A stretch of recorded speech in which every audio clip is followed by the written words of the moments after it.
आज हम हिंदू धर्म के बारे में बात करेंगे। हिंदू धर्म क्या है, किस तरीके से इसको शुरू किया गया है, इस बारे में मैं आपके सामने बात रखना चाहता हूँ। वैसे तो विश्व के विभिन्न भागों में और विभिन्न कालों में विभिन्न धर्म और मत प्रचलित रहे हैं। कुछ के अनुयायी अधिक हैं, कुछ के कम हैं। इस समय जो धर्म अधिक प्रचलित हैं वो हैं ईसाई, इस्लाम, हिंदू, बौद्ध, जैन, सिख, यहूदी, पारसी, शिंटो, दाओ और बहाई। देखने में आता है कि विभिन्न धर्मों में बहुत सी वैचारिक समानताएं हैं, लेकिन जो अंतर है उनमें वो विशेष तौर से उनके क्रियाकलापों में अंतर देखा जाता है। सभी धर्मों में ये माना गया है कि एक परम सर्वशक्तिमान सत्ता है जो सर्वश्रेष्ठ है, सबके ऊपर है। अलग अलग धर्मों में उसे अलग अलग नामों से पुकारा गया है, जैसे ईश्वर, गॉड, अल्लाह, अवेस्ता वगैरह। अधिकतर धर्मों में प्रचलित सिद्धांतों और क्रियाओं को उसी सत्ता के द्वारा घोषित माना गया है। ये कहा गया है कि उसी सत्ता ने ये सिद्धांत हमें दिए हैं, उसी ने सब कुछ बनाया है। धर्म को भी अलग अलग समाजों में अलग अलग तरीके से बताया गया है। कहीं पर धर्म को ईश्वर की उपासना का साधन बताया गया है, तो कहीं पर धर्म को ईश्वर की कृपा से धन समृद्धि प्राप्त करने का साधन बताया गया है।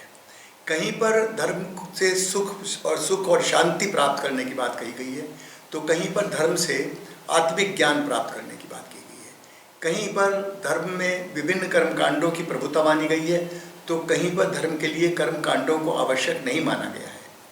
कहीं पर धर्म का एक अभिन्न भाग मूर्ति पूजा है, तो कहीं पर मूर्ति पूजा को अनुचित बताया गया है।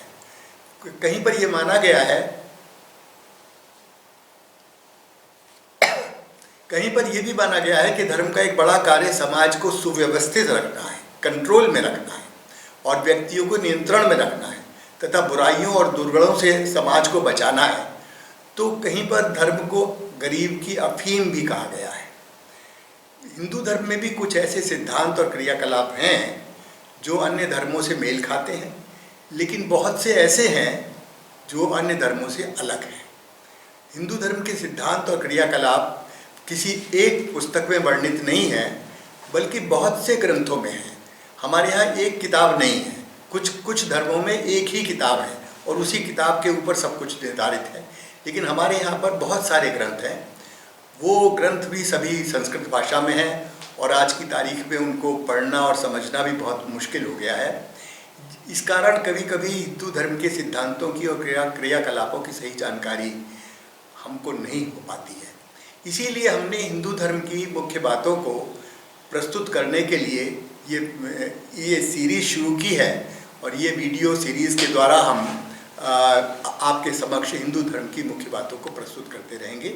आप इस सीरीज़ को देख सकते हैं।